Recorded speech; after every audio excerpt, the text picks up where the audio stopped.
let me talk about something. Terrain is the bare earth, right? How the earth looks. It has hills somewhere. So the the kind of outlook of the earth surface, the word used to express that is topographic features. For example, you can say Himalayas, the topographic feature of it is elevation. So it is at a height than the normal ground. It is kind of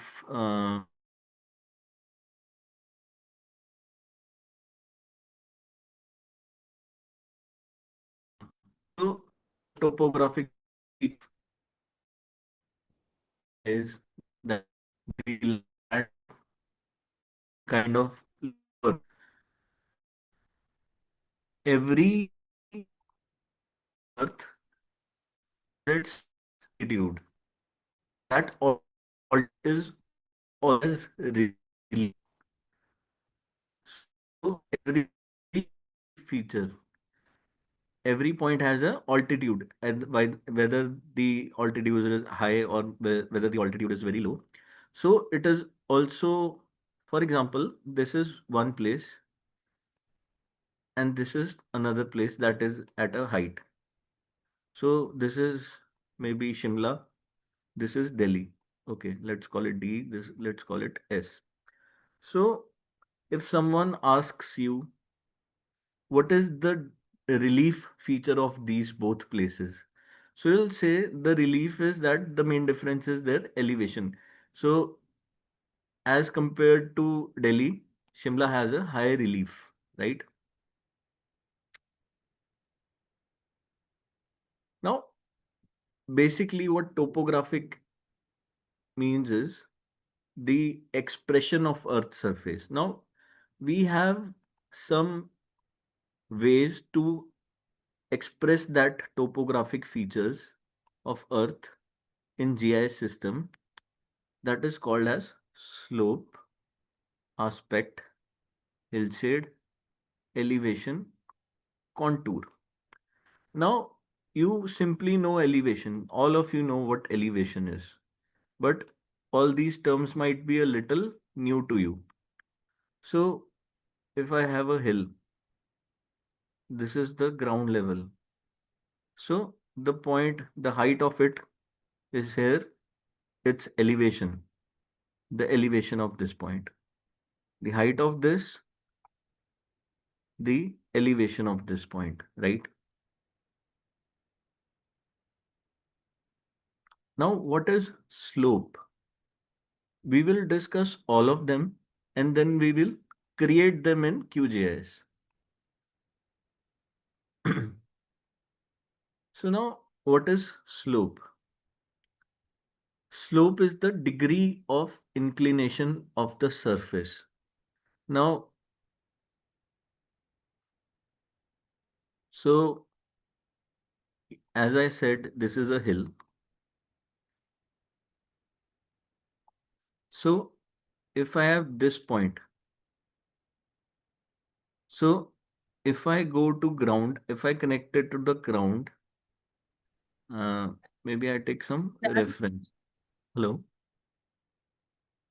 So I take a reference. So the elevation of it from the ground, the angle that it forms is called slope. The angle this will form, the angle this point will form, that is the slope of it, right? So, how do we prepare a slope map? First of all, you go to your QGIS, make a new project, right? To better understand, you all you all remember, right? You need to, if you need to download a digital elevation model,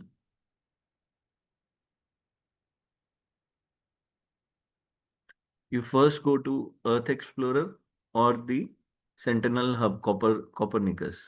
So just log in, select your area, right? I think all of you are familiar with this part right now. So just select any area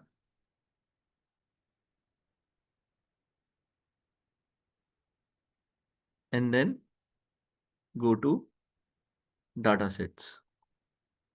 In datasets, go to digital elevation, SRTM, and download this SRTM 1 arc second global.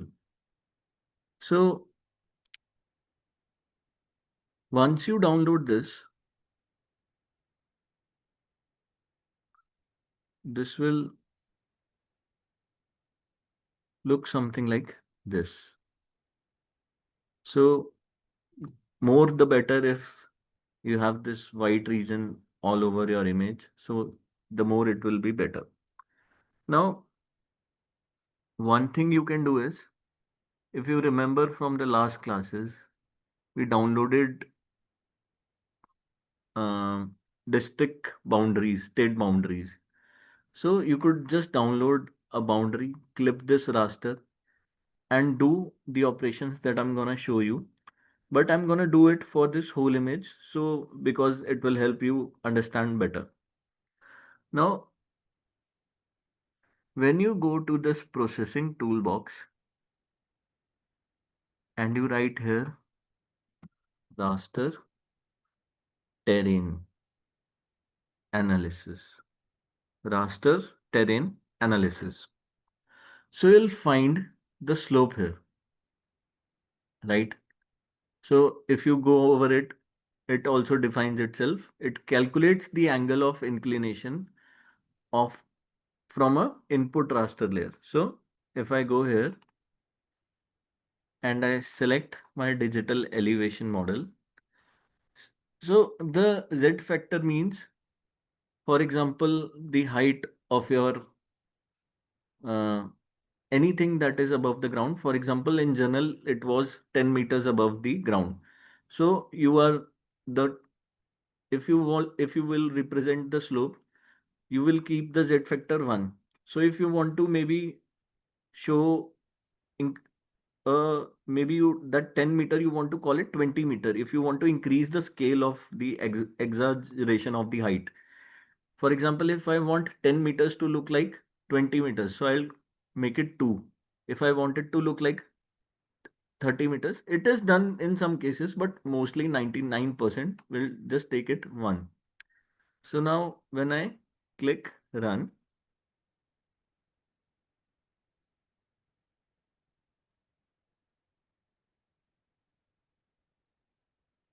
so I go to properties of it.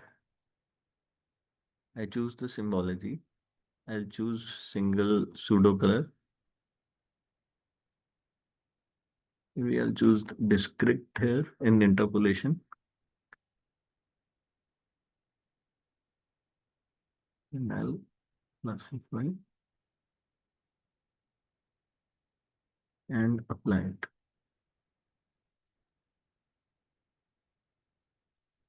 Now, in my image, I'm able to see the zones.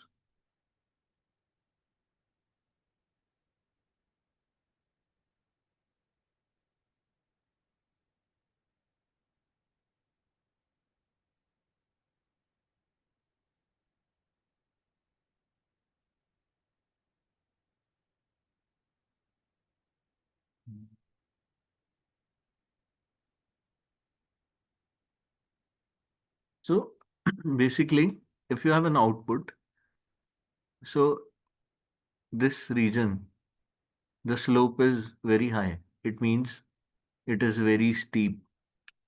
So, sorry, this is kind of less steep. The angle is less.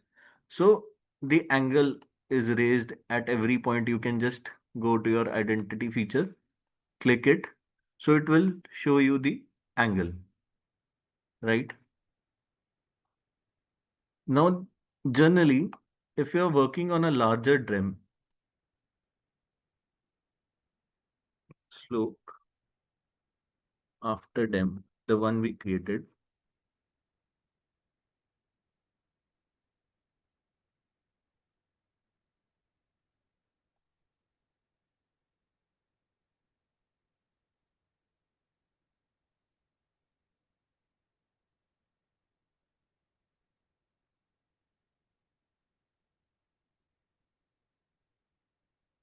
So it generally looks like this. If you have a very hilly region, this will look like this,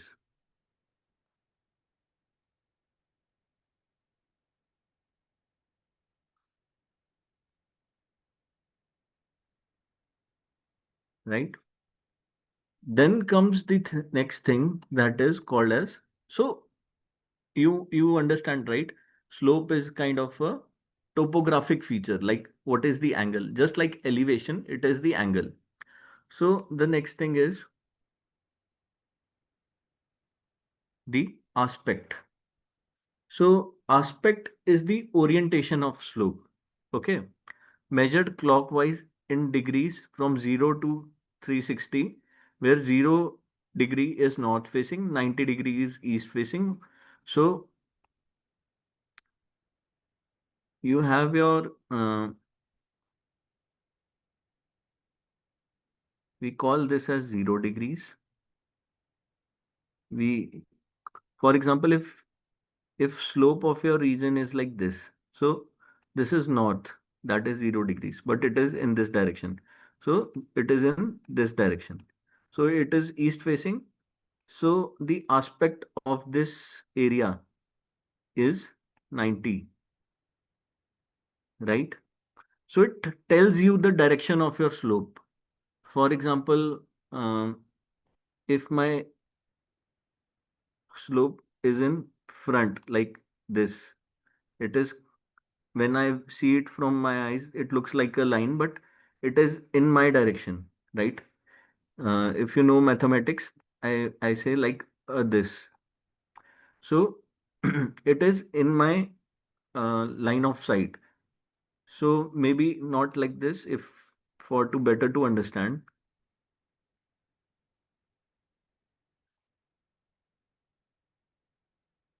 So in east you understood, maybe it is now like this. Then what would it be? 0, 90, 180, 270. So 270 is west facing. So every direction of slope has a value to it. So that is called as aspect map. These all are used in many geological, hydrological, geomorphological applications to understand the ground, how the landslide affects the ground. These all are used. Now, if I go here and in my toolbox again, and I go to aspect this time. Now I'll select this slope layer again. Not the slope, sorry. I'll select my digital elevation model and I'll run it.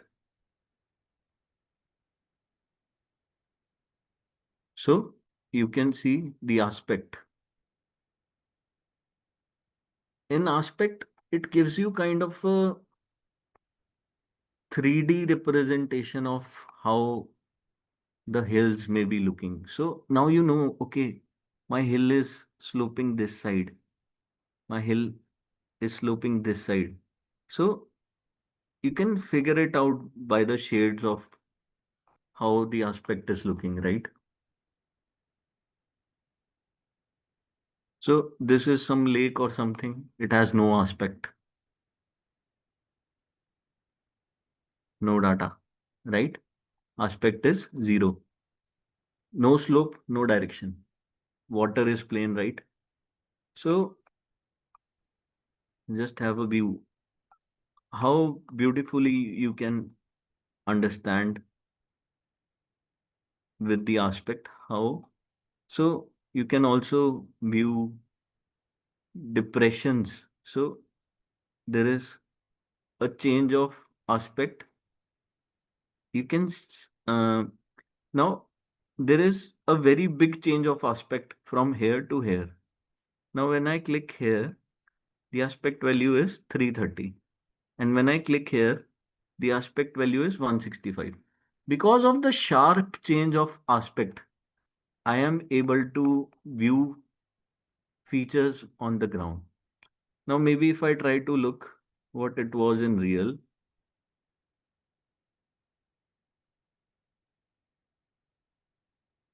mm,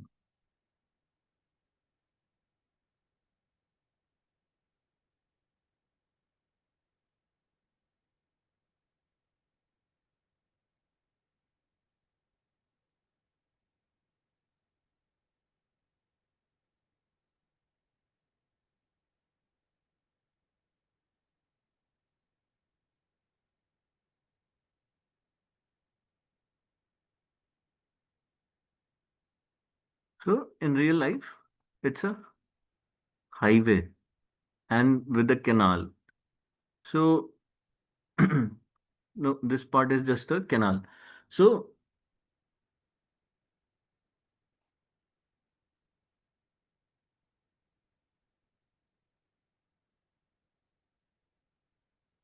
what I understand here is because the canal is built into a depression, it is at a height very lower than of the adjacent, and this must be sloping inside, right? This is plane, this is sloping inside. So there is a very drastic change of aspect here and here, right? It has almost no aspect, whereas this has a aspect that is in this direction. It will have an aspect which is in this direction. Now, if I check a value of aspect, here it is 113. If I check it here, it is 161, and in between, it is almost going near to 360, that is 0, right?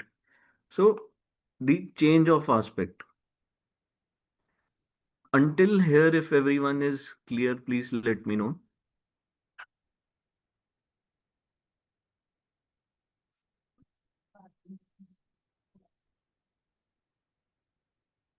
Please let me know until now if everything is clear.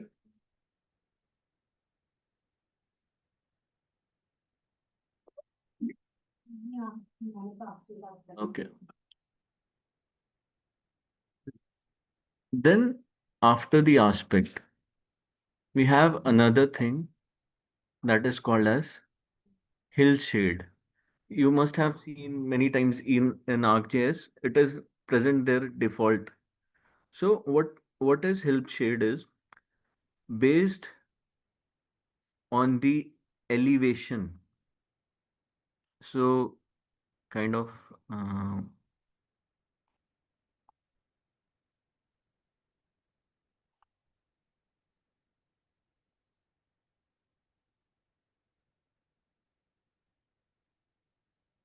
the really, so this is a mountain, right? So if its height is visualized, that is, its height is visualized based on the different shades.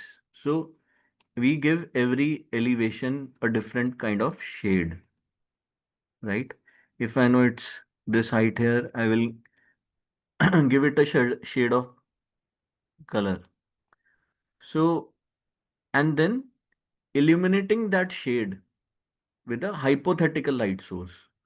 So, just thinking how maybe this is a sun, we give it a artificial angle or something, and this is something how the illumination of light will affect this area. So, maybe if you are directly at 90 degrees of it, you'll have the highest illumination. If you are if you're away from it, maybe you'll have lower. If you're beyond the area, so the illumination will be less. Do not go into the concept of how it is made, but just try to understand it is how a pixel would illuminate, how a sorry, not a pixel, how elevation will be shaded based on a illumination. Now, to get this,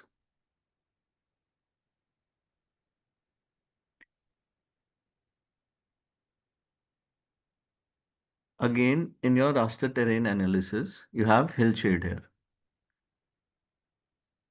You go to your DEM, you select your digital elevation model.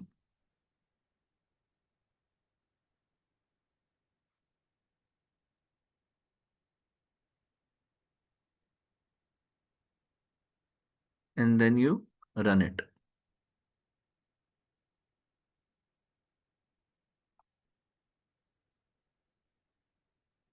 So here is a hill shade.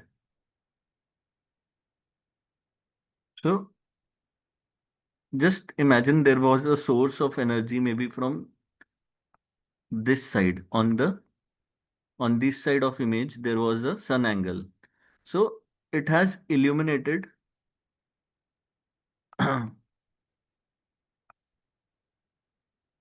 maybe not that side. According to this one, it is on the east side. So it illuminated some regions very, you can see, and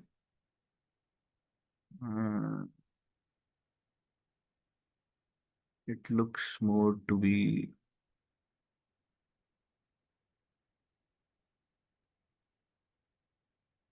so for example,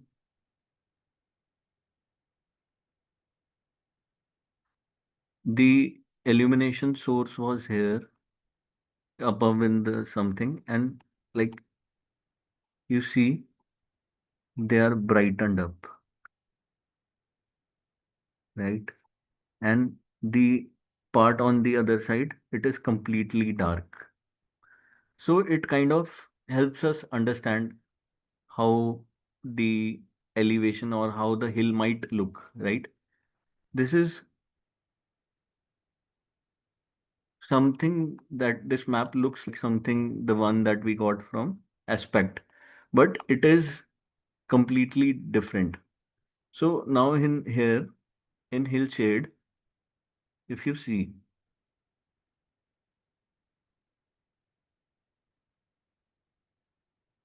like this, in Hillshade, it is more accurately visible than compared to Aspect. Things are more accurately visible as compared to Aspect.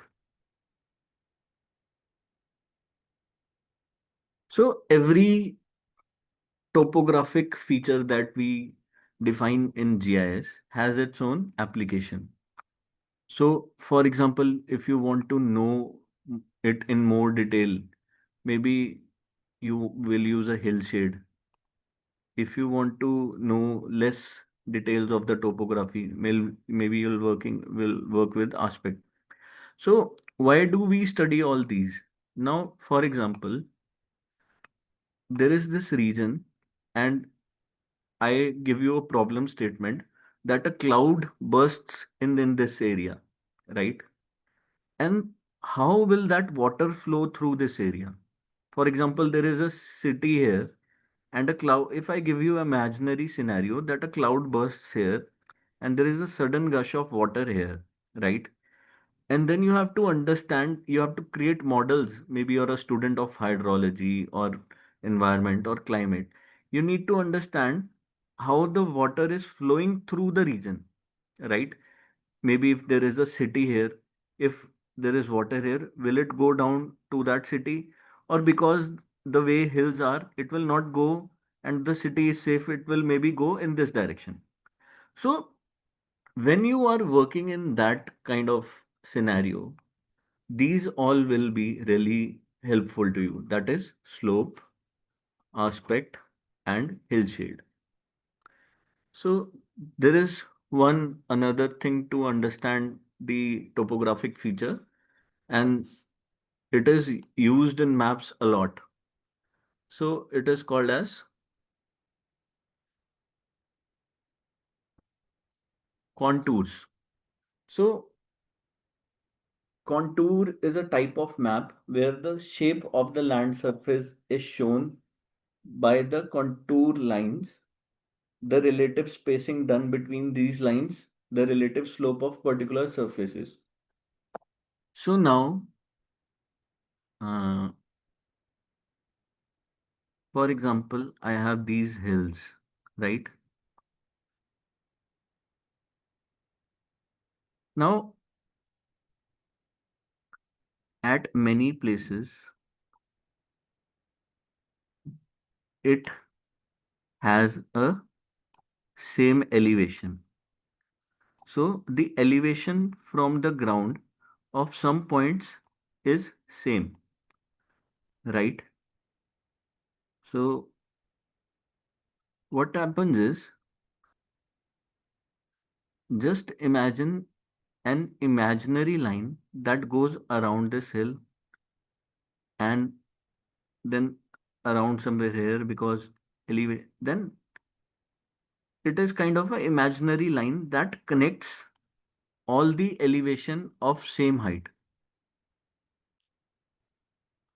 So in 2D, maybe it is difficult to understand, but when you work with maps, it is easier to understand. Now, for example,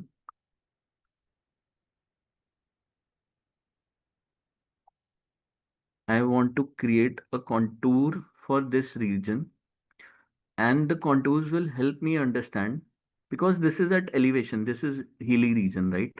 So there will be lines that are more at more elevation, and it will gradually go down at lower elevation. On this side the elevation is getting lower. So what I do is, there is this raster, it says extraction here. In extraction there is this feature called contour. So just click contour, select your digital elevation model. This is too much. Maybe I think a gap of 100 is enough. So, and I produce 3D vector, but I'll run it. Let's see. See, it gave me contours. Hmm.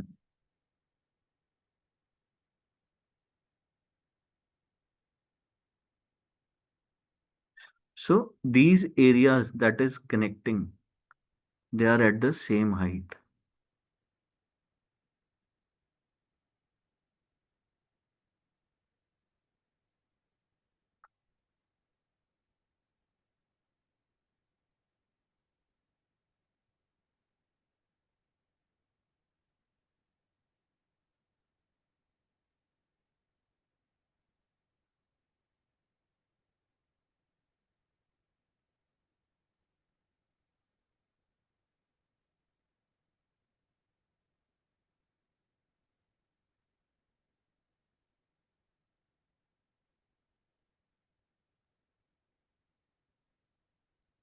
Why do we have this layer there?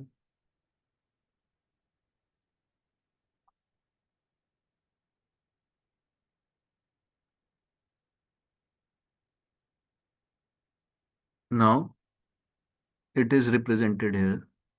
This at is a height of a 400 meter. This, so because we chose an interval of 100, right? So it marks here. So as we gradually go here, the height is increasing.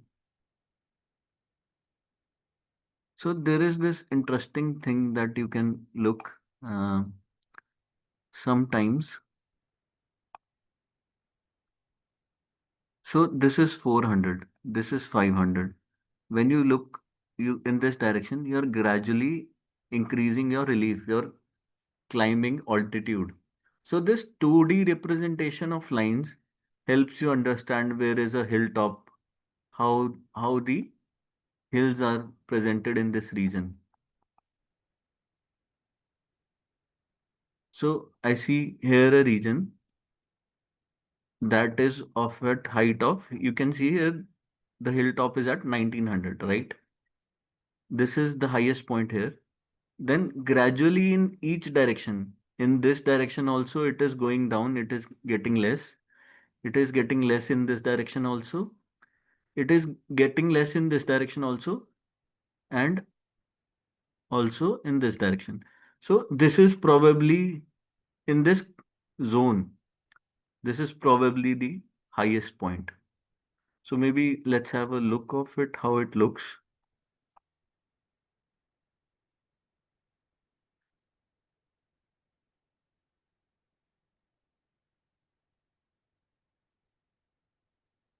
See, it is a hilltop, the highest region in this area, and someone brave enough has, I don't know if it's a government building, looks to me more like a government research center because they need to have it for the connectivity of communication satellites at the top. But right, then let's maybe try a contour for a very small size, maybe. Let's try to uh, raster extraction contour. Maybe let's do every 10 meters. So the processing will be a little difficult for the computer, but so it will create us a 2D map for every 10 meters.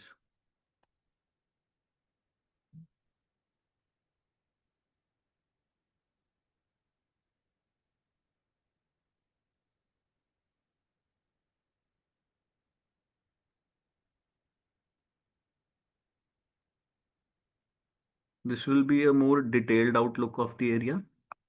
Now you can see earlier, because there was not much variation here in the previous one. Here is my dock station.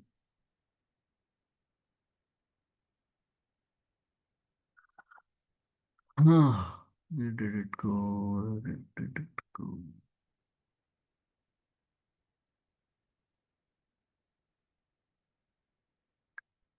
I've lost my dock station.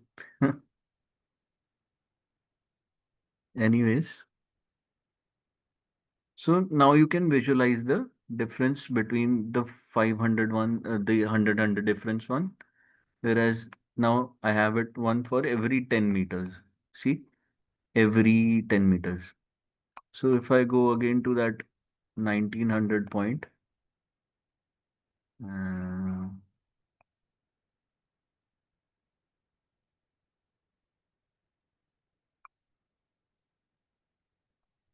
yeah. So this would be 1900, this would be 1890, this would be 1880, this would be 1870. Now I have it for every 10 meters and I can visualize the area much better. So this is called as contouring. So like a 3D image would not be helpful to you. So before in not before like in many surveying operations, we are just having a map in our hand. Maybe you are not able to have technology at that height. You're climbing Everest. You need to know the elevation at your this area that this side I should go or this side I should go.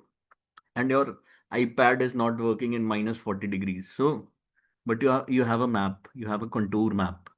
So that is for your understanding of the topographical features of that area. So until now, if everything is clear, please just let me know.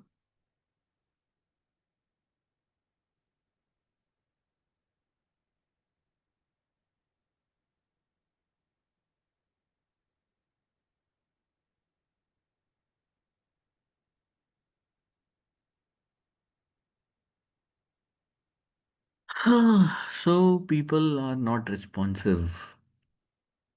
Okay. Now what we do is next is some of you asked me about georeferencing. I'll close this and I'll make a new project again.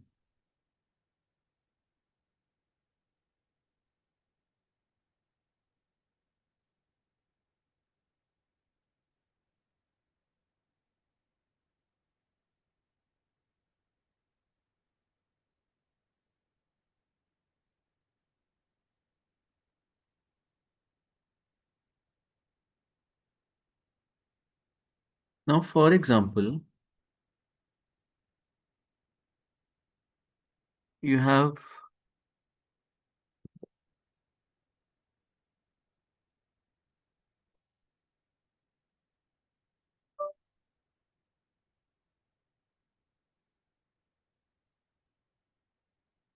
a image from Google Earth.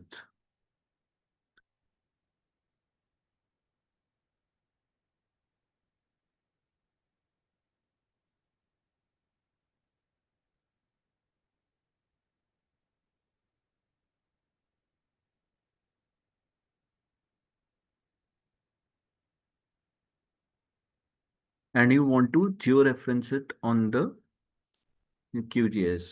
Maybe I have this image, right? I take this image here.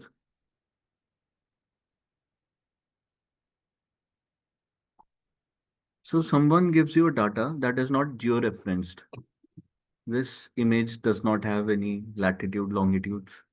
If you place it in QGIS, it will have no projected coordinate system.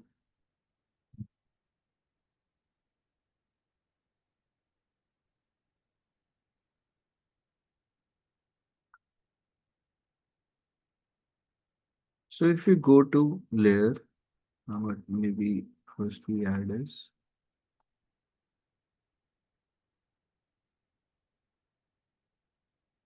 yeah,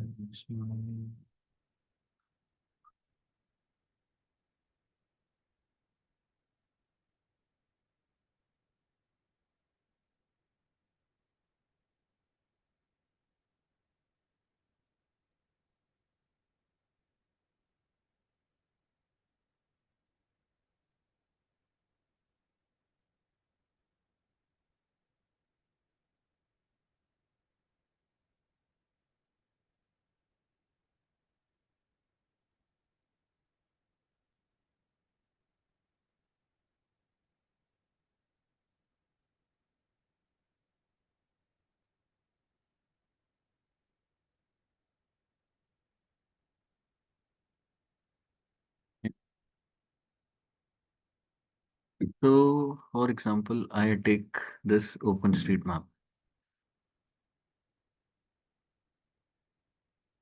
Now, I just have an idea where on ground the image lies, right? Now, I will go to layer, georeferencer. I will file, open raster. I will look for that image and I'll add here. So this image currently has no coordinate system. It has no, so if I place it on directly here,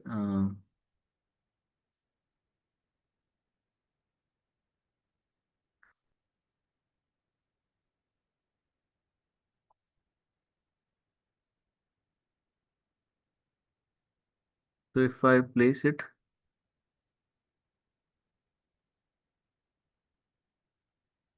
here, add layer, add raster layer,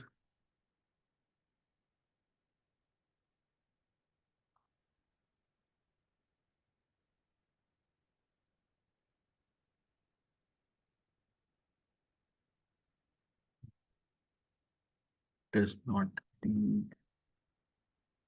anyways. So I have this image here. I want to georeference it. What I'll do is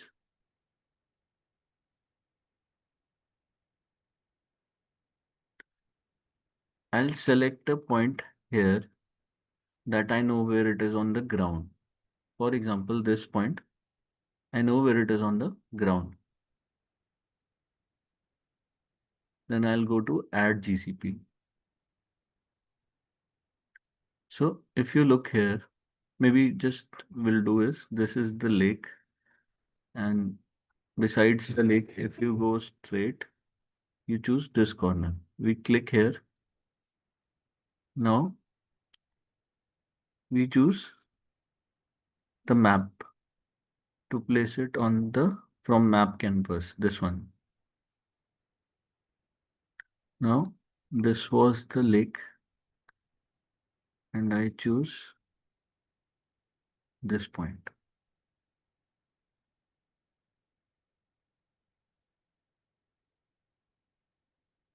And it picks up the lat long, right?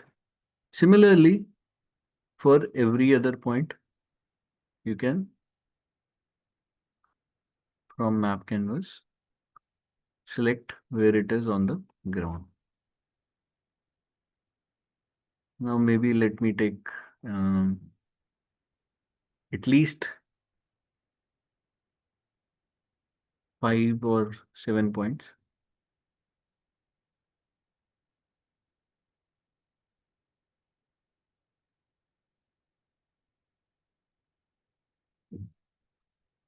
Did I take the wrong point? Yep, I took one wrong point. So I want to delete one and delete this one. I'll add again.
Now, there is something here you need to understand. That is called as this linear polynomial, polynomial 2, polynomial 3. So whenever you are georeferencing an image, right? So you need to make sure, first of all, your GCP points are not localized. So what I'm doing here is I'm doing something wrong. I'm taking some local points here. So what this will do is, if I give you an example, if I kind of say polynomial 2, okay, and run it, right? What will happen is, because applying what we are actually doing is we are stretching the image according to the points we have marked on the ground. Now, the linear is the most basic one. So when you have very less points, linear is the best one. When you have very few GCPs. Now, in this case, I'm localized. I've not taken the whole image. I've just taken some few points. I would use linear. Now, if I use linear and I press run. So what happened was I see a good overlapping of the image. Now, in case if I would have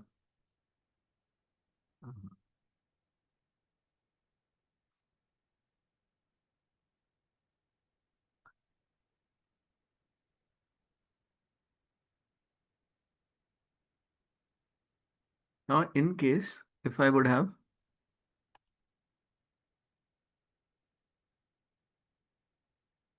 instead of it, if I would have used polynomial 2 maybe. So these equations, they mean something mathematically. They need more GCPs. As we go into the bigger equation, they need more GCPs and more, their extent should be overall around the image, not localized. So I'm just doing with the same points. I take polynomial 2 and I apply OK. Now see what happens. The image will get distorted because this is the stretching of the image. Now it is stretching the image just along these points. So in linear, it was so good, much better. But in polynomial, it got stretched in a bad way. So as we go with more stretches, higher the polynomial degree, we should have more GCPs. So if I show you that I take polynomial 3, let's see if it works. So in polynomial 3, you need at least 10 GCPs and not localized. Now what I will do is I will mark more points and that too kind of not localized. So I'll go here.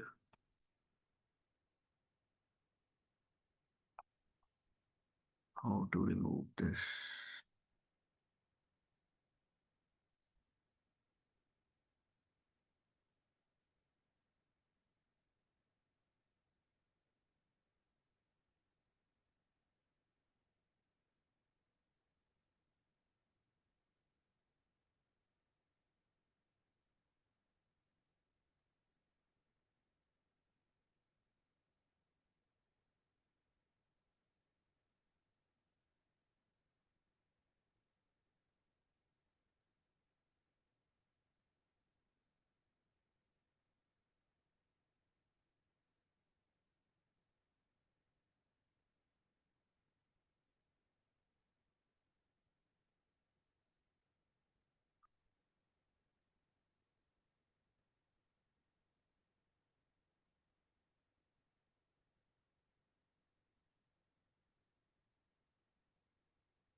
Now, if you see, I have at least 10, but still they are not all around the image. Now, if I choose polynomial 3,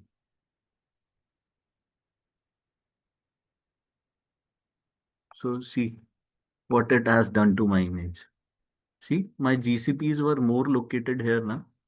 So this area, this region is highly georeferenced, but the way it has stretched the image, the mathematics behind it has kind of distorted the image for the other areas. Whereas if I would have chosen linear in this case,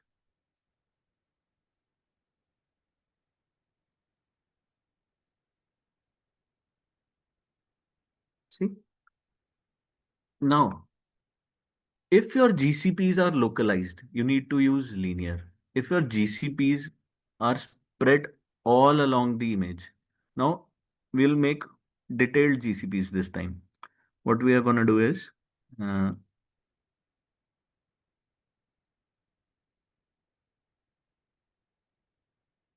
we will add as many as GCPs possible all around the image.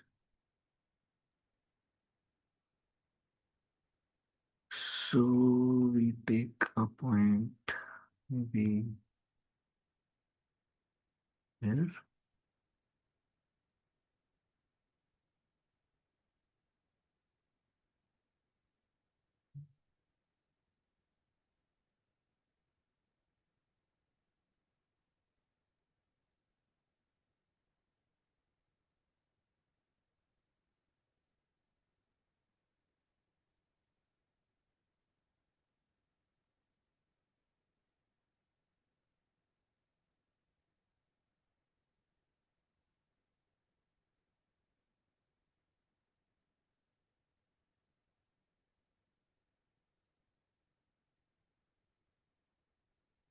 We go along this.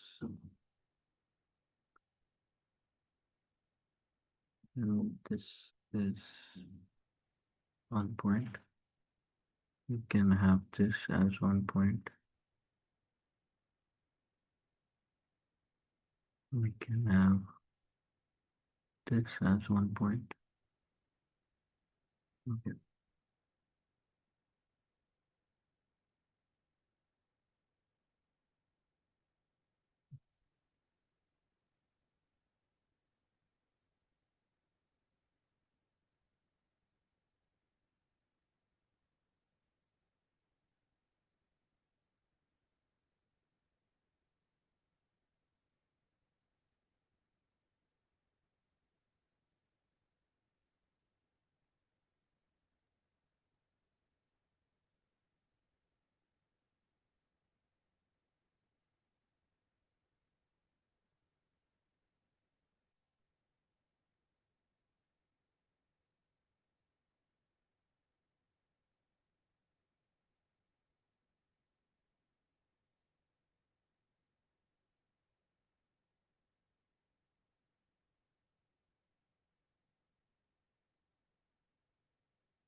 Maybe I will choose the layer 3.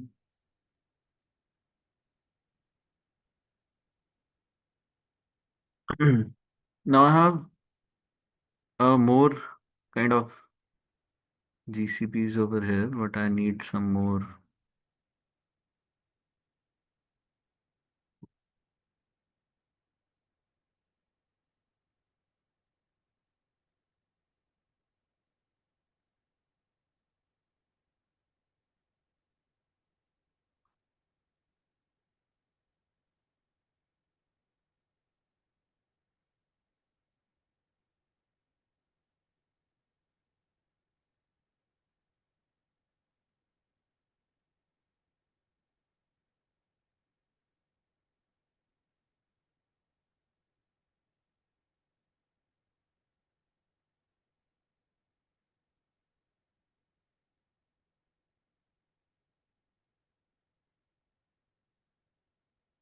So I have an extent all over the image now. Now this time we will try, first we'll try linear.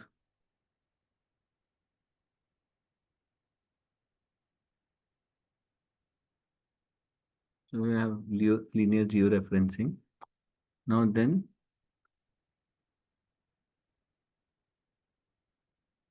we'll try polynomial 2.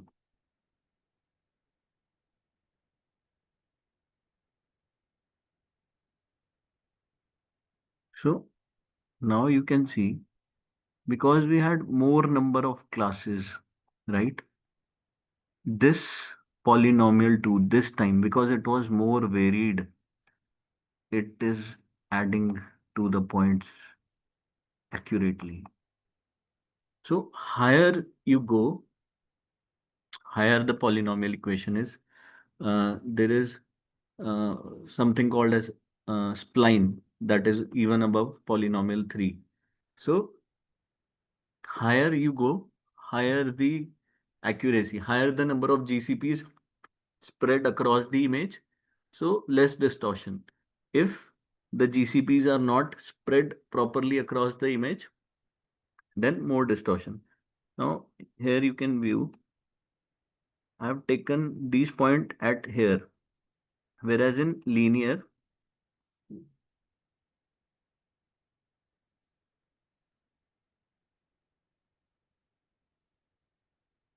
so in this is in polynomial 2. Now in linear, what's happening to it?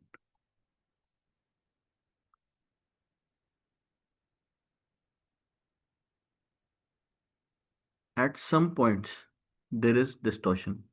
So this was the starting point in polynomial, because you see here there are not much GCPs. So in linear, now it is giving distortion. In polynomial, this time it is not giving distortion.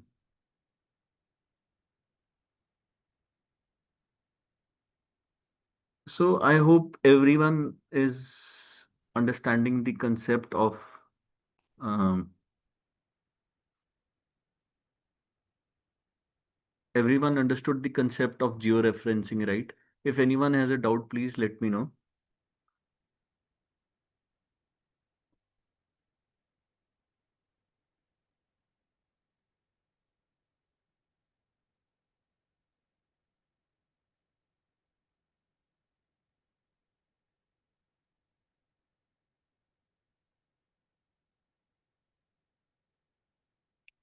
Okay.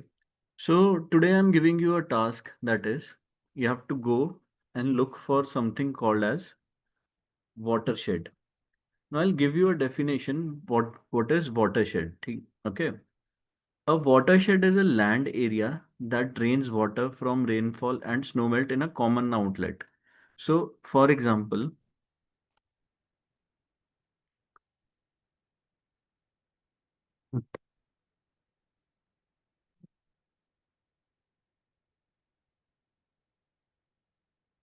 these are some hills, right? And when rain occurs, or maybe there's a small river going, right? So what happens is it forms a river that goes like this. It forms a river that goes like this. So many small tributaries come and join this river. Many small grooves and tributaries will come join this river. So depending on the scale we want, we can define an area which sweeps into a common outlet, right? So that is called as watershed. Now, using GIS and remote sensing techniques, digital elevation model, the topographic features that we studied here, right? We are able to predict, we are able to predict how a river will collect if there is precipitation there. Okay. Now, I want you to, this is your home exercise. I don't want your results, but it is good for you to learn, for you to understand. Now, just maybe go to YouTube and look for how to create a watershed in QGIS. maybe so as I said, it it will form a area that is a common outlet of which. So you can see rivers. So this forms a single. So for an area, you can define the number of watersheds. So maybe one area that you, for the state of maybe Himachal, there is on your defined scale, there are 200 watersheds. So like this, right? Now there are methods in QGIS how you can do it.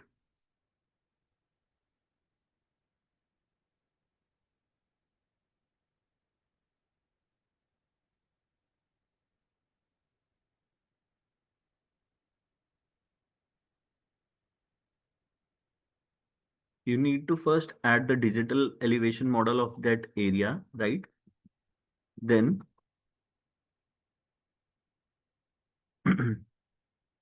you give it the coordinate systems if it is not projected accordingly.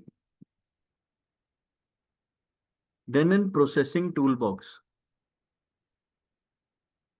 you look for terrain analysis, hydrology, terrain analysis, hydrology. So in here, in the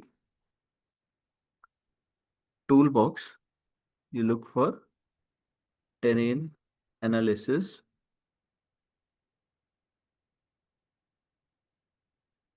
In my QGIS, it is not there. But what you can do is look directly for.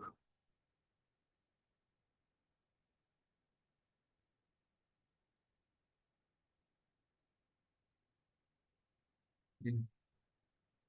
So I don't have that option. I need to install the plugins related to it. So there is this fill sinks. Yeah, you can find it here only. Here you go here. Fill sinks. Yeah, here it is. So you just select this. And when you select this,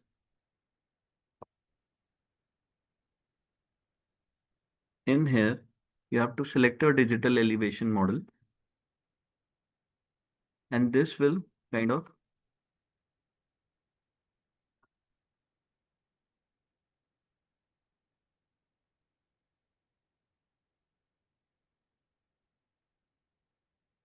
give you something like this. Looks like branches of trees, right? But what basically this is the main river. This is, you can see this is one region. These are the tributaries that add to this river. So if there is rainfall here, or maybe there are rivers, small rivers, they are contributing to this one, and it makes a big one. Then this big one joins here and makes a much bigger one. So they all collect into somewhere, right? So if I ask you to define a region, you can clearly demarcate regions here, right? So that is a watershed. If you want to work on the research of defining watersheds in a region or how the landform has changed, like in maybe in 2005, the watersheds were like this, but due to continuous erosion, due to continuous weathering, in 2025, after 20 years, they look like this. So it can be a point of research.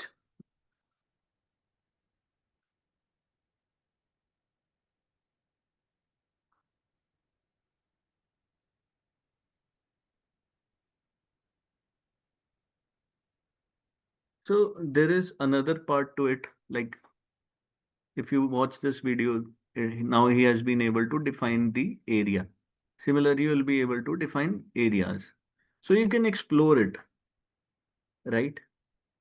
Explore this because today you have learned the topographical features of the surface. Now, the very first application to understand would be understanding watershed delineation.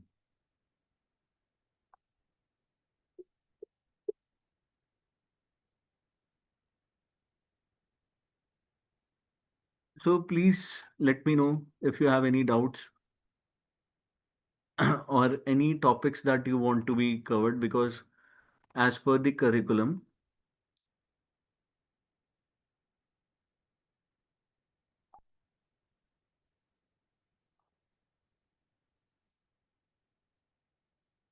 We are somewhere here. We are trying to understand today. We are trying to understand watershed that can be used in disaster mapping, right? So last time we did land use land cover classification, right? Now after this, what comes is to understand the you I don't know if you have an idea of geo package, what it is, what is ISO metadata. So this would be more of a theory class. So until now, it was kind of a beginner analysis of raster and vector values. So if you have any doubts until from the very start to this, if you don't understand any topic or you're left behind, just message me, maybe message me in person. I will maybe we can have some sessions and we can redo that topic. Okay. So also I would suggest you to, if you're a student, download Tableau. It is of a very big size. It would be, and if you're a student, so you'll get Tableau for free. Otherwise, for others, I think you can get a month free for it, but that is enough for us to understand how it works, right? So we will see each other tomorrow and we'll start with a little bit about what is geo package, what is ISO metadata, what are different other layers. And I told you all to create some supervised, unsupervised maps. I don't know if you have created, but if you have created some, you can email me, you can send me on WhatsApp. So it would be great to have a look of what you have done, right?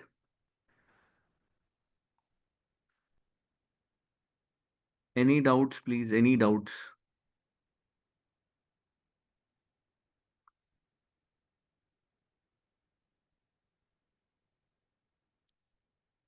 Everything was clear about today's class. Please let me know.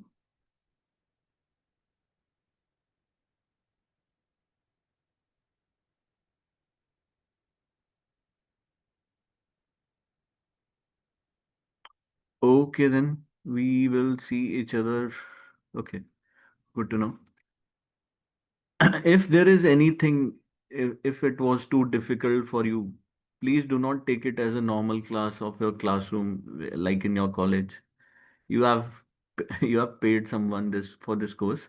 Just kind of let us know again and again and again and again. It is our responsibility to make it clear for you, right? Okay, then take care. We'll see each other again tomorrow.